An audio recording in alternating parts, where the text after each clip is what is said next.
Na aula passada, nós já falamos muito sobre o funcionamento e demos as características gerais de todo o sistema fotovoltaico conectado à rede, seja ele com armazenamento ou sem armazenamento.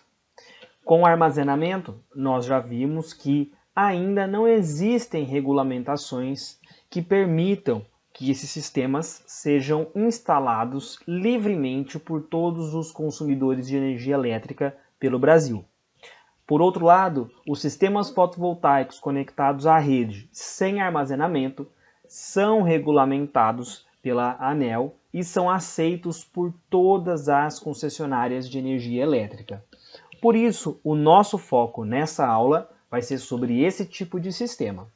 Então, eu quero me aprofundar um pouco mais sobre as características construtivas de um sistema fotovoltaico conectado à rede, sem armazenamento, como eu disse. Essa aqui é a topologia padrão de um sistema fotovoltaico. Então, eu tenho um grupo de módulos. Todos esses módulos serão conectados através de cabos fotovoltaicos. Esses cabos já são preparados, são produzidos para trabalhar especificamente com energia solar fotovoltaica. Ou seja, são cabos que suportam a corrente contínua e também foram feitos para ficar ao tempo, para tomar sol, chuva. Então, por isso, são protegidos da proteção UV para não se deteriorar com o tempo. Além disso, esse tipo de cabo ele possui uma quantidade de filamento tão grande dentro do cabo, dentro do corpo do cabo, que ele o torna muito flexível para trabalhar em situações de desgaste mecânico muito grande, como por exemplo curvas, trações e assim sucessivamente. Passando então do cabo, todas as conexões elétricas em corrente contínua são feitas por conectores MC4, que são esses que estão aqui embaixo da tela. Os conectores MC4 eles são utilizados nas conexões entre módulos e cabos, depois entre cabos e algumas emendas que possam existir no percorrer do caminho. Depois, lá na string box, que é esse quadro aqui, nós não utilizamos os MC4s. O MC4 passa a ser reutilizado novamente, em geral, na conexão do cabo fotovoltaico junto ao inversor, tá? Então, toda vez que você enxergar esse tipo de conector, você vai saber que eu estou falando do inversor para o módulo, tá? Do inversor para trás, ok? Então, quais são as características que o tornam o conector MC4 tão importante assim dentro de um sistema fotovoltaico? O MC4 ele foi feito para suportar as intempéries, então ele pode tomar chuva, ele pode tomar sol, ele tem proteção contra raios UV, então esse conector aqui ele não vai ressecar, ele não vai quebrar, não vai se desgastar. Além disso, ele tem proteção IP68. O que essa proteção traz para essa conexão elétrica aqui? Esses terminais aqui, ó, metálicos, são eles que farão a conexão de um lado do cabo para o outro. Então, essa parte aqui, ela se encaixa dentro dessa aqui. E todo esse conjunto fica envolto por esses corpos aqui, ó, esse e esse. Então, essa parte encaixa dentro dessa. Quando você tem uma conexão MC4, é praticamente uma emenda perfeita. Por quê?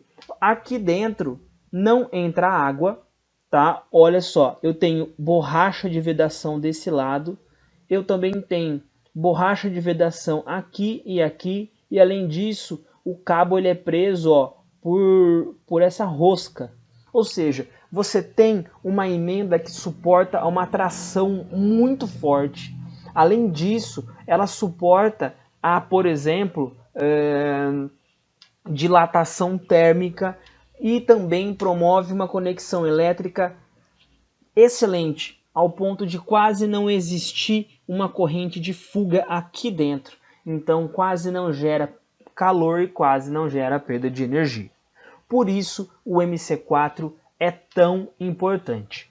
Nos demais treinamentos, você vai ver que um MC4 de qualidade faz toda a diferença em uma instalação fotovoltaica, tá bom? Depois nós vamos para a String Box. A String Box nada mais é do que um quadro de proteção para componentes em corrente contínua. A String Box ela possui 3 tipos de dispositivos de proteção. Em geral, são eles o DPS, a chave seccionadora e o fusível, que não está aqui nessa imagem. Para que cada um desses dispositivos serve? A chave seccionadora serve para abrir ou fechar o circuito elétrico. O DPS, que é o dispositivo de proteção contra surto, ele está presente obrigatoriamente em todo o quadro de proteção, tá? Ele serve para quê? Para impedir que surtos de energia causem danos tanto no módulo quanto no inversor. Esse tipo de dispositivo está diretamente conectado à terra. Então, todo o sistema fotovoltaico, obrigatoriamente, também precisa conter aterramento, tanto do lado de corrente contínua, quanto do lado de corrente alternada. Por fim, nós podemos também ter a presença do fusível. Para que serve o fusível? Ele é o componente que vai proteger essa parte aqui do circuito em corrente contínua contra surtos de corrente. Um módulo fotovoltaico, em média, ele injeta no inversor até 15 amperes. Dessa forma, o inversor está então preparado para suportar uma corrente próxima de 15 amperes, de maneira geral, ok? Existem inversores que suportam mais, outros menos. Mas então, caso exista algum problema aqui, ó, nessa parte do circuito, que possa vir a injetar uma corrente superior àquela que o inversor tem capacidade de suportar, o fusível entra em ação.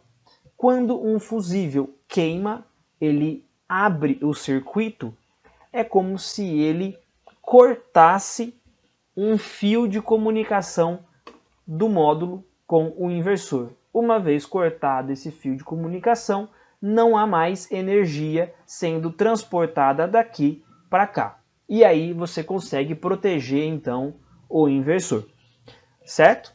Então, toda string box tem como função proteger o circuito fotovoltaico na parte de corrente contínua, tá?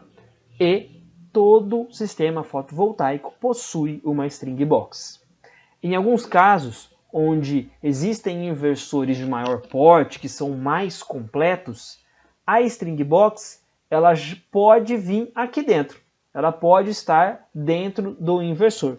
Então, o fabricante ele já fornece um equipamento completo, com a função de inversão, mais de conversão de energia, mais a função de proteção em corrente contínua. Depois que a energia, então, passou pelo módulo, passou pelo cabo, conector, foi para a string box, da string box foi para o inversor, aqui no inversor, essa energia vai ser toda trabalhada, vai ser toda parametrizada para que possa ser injetada na rede de distribuição. Para que ela seja injetada na rede de distribuição com qualidade e segurança, nós também precisamos de dispositivos de proteção. E aqui então, entre inversor e carga, nós teremos mais um quadro de proteção, dessa vez em corrente alternada. E aí você vai ver então a presença de um disjuntor e a presença de um DPS. Como nós já estudamos, o DPS serve para fazer a proteção contra surtos de tensão. Esse DPS está conectado diretamente à Terra. O disjuntor serve para proteger o circuito de corrente alternada contra uma sobrecorrente, por exemplo, né, que é um surto de corrente, e além disso, ele também serve para seccionar, para abrir ou fechar o circuito elétrico. Tudo bem? Agora, nós vamos falar um pouco sobre as características elétricas de um sistema fotovoltaico conectado à rede. Como eu comentei, do módulo para o inversor, nós temos a energia elétrica sendo gerada através da corrente contínua. O que significa corrente contínua? É um tipo de corrente que, durante o tempo, ao longo do tempo, então, ela não muda de sinal. Ela não passa do sinal positivo para o sinal negativo. O que isso quer dizer? Se você pudesse olhar a energia elétrica em um gráfico, a corrente elétrica em um gráfico, você veria algo muito próximo disso aqui. Tá vendo? Se eu imaginar que essa parte do gráfico é positiva e daqui para baixo é negativa, ao longo do tempo eu tenho uma corrente continuamente positiva. Tá bom? É assim que a energia solar fotovoltaica acontece nessa parte aqui do circuito, tá? O que pode acontecer se a gente continuar olhando isso através de um gráfico ao longo do tempo, o que você pode enxergar é que em períodos onde eu tenho menos disponibilidade de radiação solar chegando aqui nesse módulo, esse gráfico aqui ele pode abaixar um pouquinho e pode subir um pouquinho. Então, durante o dia, essa corrente ela vai subir e descer, mas nunca atravessar essa corrente, essa curva aqui, tá? Esse patamar aqui, esse parâmetro zero aqui, ó, ela nunca vai passar daqui para cá. Ela nunca vai deixar de ser positiva para se tornar negativa, tá bom? Agora, do inversor para a carga, existe a conversão dessa energia de corrente contínua para corrente alternada. O que significa, então, a energia em corrente alternada? É aquela energia onde a sua corrente, ao longo do tempo, alterna o sentido dela, alterna o sinal, ou seja, ora ela é negativa, ora ela é positiva. Ora negativa, ora positiva, ora negativa, ora positiva. Você já se perguntou, por exemplo, o porquê de uma tomada na nossa casa não ter o sinal positivo ou negativo? Olha só que interessante. Uma tomada, por exemplo, uma televisão, um ventilador, ele não é ligado no polo positivo ou negativo da tomada. Esse tipo de terminologia não existe para a corrente alternada. E por que não? Justamente por essa característica. Uma hora é positivo, outra hora é negativo. Então, essa alternância constante faz com que não exista polaridade na corrente alternada. Por outro lado, você já viu uma pilha ou uma bateria de carro, por exemplo, não ter polaridade?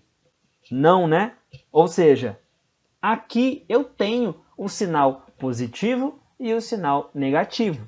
Isso significa que o sentido da corrente nunca se altera. E veja mais uma coisa aqui interessante. Então, se ela não se altera, aqui no inversor nós precisamos respeitar a polaridade de conexão do módulo. Por isso você vai ver ao longo de próximos treinamentos que todo módulo vai ter um condutor positivo e um condutor negativo. Esse condutor negativo ou positivo, ele vai se estender por toda a extensão do circuito elétrico até chegar no inversor. No inversor, quando você abrir essa caixinha aqui, ou nos equipamentos onde a conexão é feita aqui embaixo, externamente ao equipamento, você vai ter que respeitar o sinal mais e o sinal menos. Algo que já não acontece com a parte de corrente alternada, onde simplesmente haverá a indicação de fase e neutro. Tudo bem? Vamos agora entender mais um pouco sobre as características elétricas do sistema fotovoltaico. Já sabemos então que do inversor para carga eu preciso estar em corrente alternada. Lembra que eu comentei na aula passada que o sistema fotovoltaico conectado à rede, ele precisa da rede de distribuição para obter parâmetros de referência, para ele saber exatamente de que forma, com quais características ele precisa transformar a energia dele que está aqui para a carga. Então, a mesma energia que está aqui na carga precisa estar aqui. A mesma característica que está aqui também precisa estar aqui, para que quando eu injete a energia daqui para cá, eu tenha uma combinação perfeita, tá? Em outras palavras, seria mais ou menos isso. Imagina que aqui eu tenho um copo com água e aqui eu tenho um copo que pode me fornecer água ou óleo. Em qual das duas combinações eu vou ter uma mistura perfeita? Quando aqui estiver com água e aqui também estiver com água, ou quando aqui estiver com óleo e aqui estiver com água? Em qual situação existe uma mistura perfeita? Claro que é quando aqui estiver água e aqui também. Ou seja, para que a energia que está aqui seja aceita por essa carga aqui, elas precisam ser iguais. Por isso, então, o inversor copia todas essas características técnicas que estão aqui. Olha só. No Brasil, a energia gerada ela tem que respeitar uma frequência de 60 Hz. O que significa isso? Significa que ao longo de 1 segundo, tá? Esse tempo aqui, ó, 1 segundo, a energia, a corrente, ela alternou de polaridade 60 vezes, tá? Então, durante 1 segundo, eu tive 60 mudanças aqui de sinal positivo para o negativo. E o inversor tem que respeitar isso. A tensão de fase e neutro aqui no Brasil, via de regra, ela é 127 volts ou 220 volts. E a tensão entre fases é 220 volts ou 380 volts. Dessa maneira, o inversor também precisa injetar a energia nessas características. Em alguns casos, por exemplo, você vai perceber que o inversor ele não terá a capacidade de fornecer a energia exatamente nesses moldes que estão aqui. E aí, o que nós podemos fazer para que essa conexão seja possível? Aqui, ó, nesse processo, dentro desse processo, entre inversor e carga, nós vamos instalar um dispositivo, um equipamento que se chama transformador. O transformador ele vai ser responsável por fazer com que as tensões que estão aqui sejam iguais a que estão aqui. E aí, então, eu consigo usar o meu sistema fotovoltaico com tranquilidade, qualidade e segurança. Tudo bem? Agora que nós já sabemos todo o processo de funcionamento de um sistema fotovoltaico conectado à rede, eu te faço uma pergunta.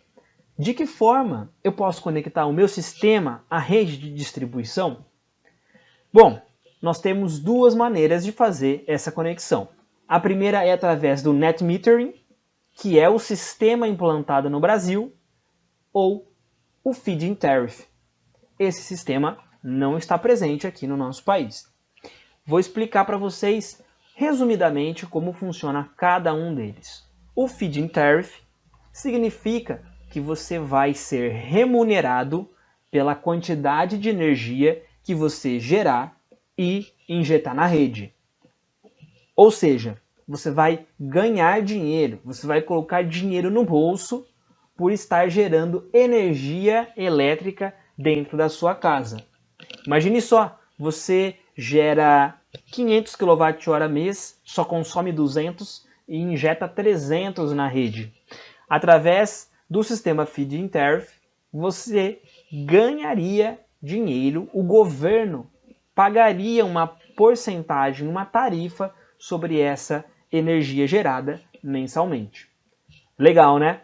Agora, o Net Metering, que é o sistema que existe aqui no Brasil, é um sistema onde não existe a venda de energia elétrica. Ou seja, você, na sua casa, se tiver um sistema fotovoltaico instalado e por um acaso gerar mais energia do que consumir, você não vai receber dinheiro por essa geração injetada na rede, mas sim você vai receber um crédito para que possa ser usado em ocasiões futuras. É isso que o Net Metering diz, tá? Eles fazem um tipo de empréstimo entre o consumidor e a distribuidora, certo?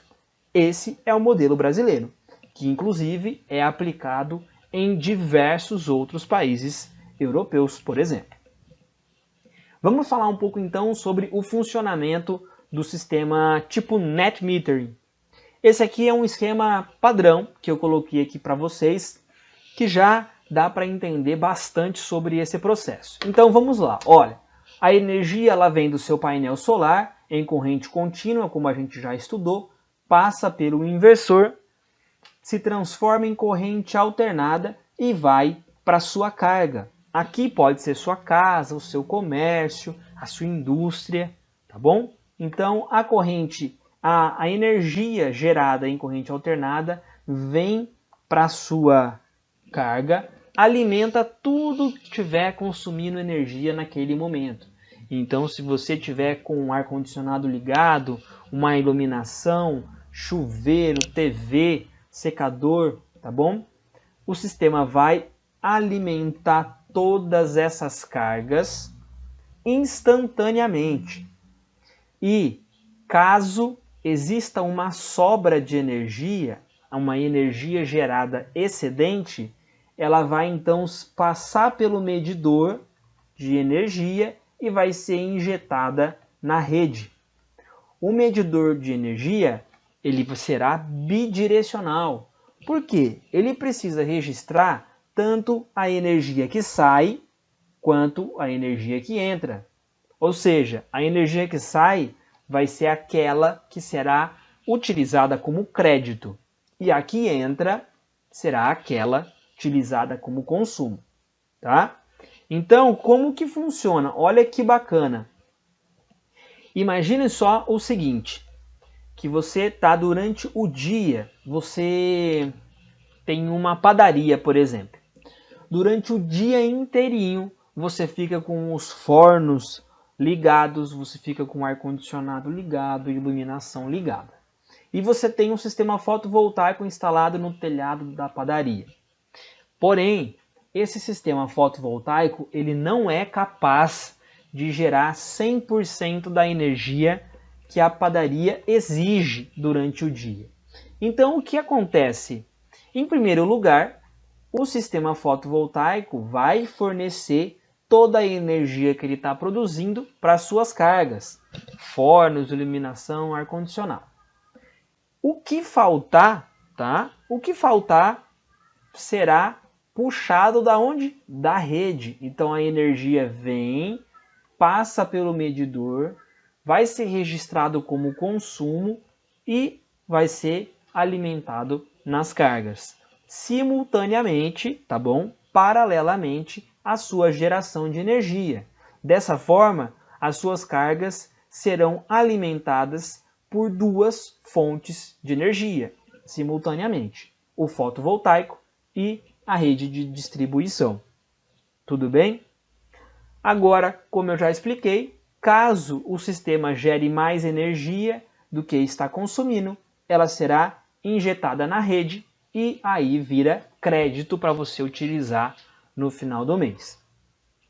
Algo bem interessante que eu costumo dizer é o seguinte: a carga elétrica, seja ela um chuveiro, uma lâmpada ou um forno, por exemplo, ela vai ser sempre preguiçosa. Toda carga elétrica que precisa de energia elétrica vai ser uma carga preguiçosa. E o que eu quero dizer com isso? Ela vai sempre pegar a energia de onde estiver mais fácil, da onde for mais rápido, da onde ela tiver menos dificuldade. Vamos pensar no seguinte cenário: de onde vem a energia da rede elétrica? Vamos fazer uma reflexão? A energia da rede elétrica, ela está ali do nada? Ela surgiu de lugar nenhum? Não, né? A rede elétrica nada mais é do que a alimentação de uma fonte de energia que vem lá longe, que são as usinas hidrelétricas. Por exemplo, você pode, na sua cidade, estar recebendo energia elétrica que vem lá de Itaipu. Olha a distância, não é longe. Então, agora, imagina que essa padaria que recebe energia elétrica de Itaipu também recebe energia elétrica do inversor que está logo acima, ali no telhado. Para um forno que é preguiçoso, de onde é mais fácil consumir energia? Do inversor ou da rede elétrica? Do inversor, não é mesmo? A dificuldade é menor, porque a fonte está muito mais próxima da carga. Então, você não correrá o risco durante o dia, por exemplo, de estar gerando energia e a sua carga está consumindo da rede, ao invés de consumir diretamente do fotovoltaico. Esse problema não acontece. É por isso que em algumas situações onde o inversor tem a capacidade de fornecer 100% da energia para a carga, o medidor de energia fica parado. Ele não se mexe, porque a carga vai preferir sempre usar daquela energia que está mais próxima. Tudo bem? Então, é dessa forma que funciona o sistema tipo net metering. Bom, então, já que a gente já estudou tudo isso, a gente já sabe como que o sistema funciona, como é o sistema de compensação, como acontece a redução da conta de energia? Essa é uma pergunta muito interessante, acredito que a mais interessante de todo esse estudo dos sistemas fotovoltaicos conectados à rede. Bom, a redução da conta acontece da seguinte forma: através do abatimento instantâneo mais a compensação por crédito, que vai resultar então na redução da conta. O abatimento instantâneo é o que a gente já estudou, quando eu tenho uma carga consumindo energia instantaneamente do fotovoltaico, fazendo com que o medidor de energia fique parado, certo? Então você, ao ter um abatimento instantâneo, o medidor bidirecional não vai registrar consumo de energia, ele vai ficar paradinho lá. Dessa forma você está economizando diretamente na conta de energia. Agora, a compensação de crédito, ela vem da seguinte maneira: quando o inversor, o solar, gera mais energia do que o que você consome instantaneamente, e essa energia é então injetada na rede. Essa energia vai ficar registrada onde? No medidor bidirecional. Lá no final do mês, quando o leiturista da concessionária for coletar as informações do medidor, ele vai ver lá qual é a quantidade de energia injetada na rede. Essa energia, então, será registrada como crédito energético para ser compensado na sua conta do mês seguinte. Dessa maneira, então, você tem a redução da conta. E olha que legal, vamos ver um cenário na prática? Eu trouxe aqui para você uma conta de energia da CPFL que já tem um sistema fotovoltaico. Olha que legal. Esse cliente, ele consumiu da rede 1.477 kWh, tá? Aqui nós já estamos vendo as duas componentes de energia. a TUSD, que é a tarifa pelo uso do sistema de distribuição, que a gente fala aí popularmente que é o custo do fio. E eu tenho aqui a tarifa de energia. Se você somar as duas, você vai ter o preço da energia elétrica. Então, durante esse mês aqui, olha, abril de 2020, esse consumidor ele utilizou da rede 1.477. E olha que legal, ele também injetou na rede durante esse mesmo mês 646 kWh. Olha só o que está aqui registrado, ó, aqui embaixo na tela. Energia injetada, 646. Dessa forma, desses 1.477 que ele consumiu, ele vai ter um abatimento de 646. Tudo bem? Olha só, a gente consegue comprovar os valores aqui, ó, quando a gente vê o sinal negativo da subtração.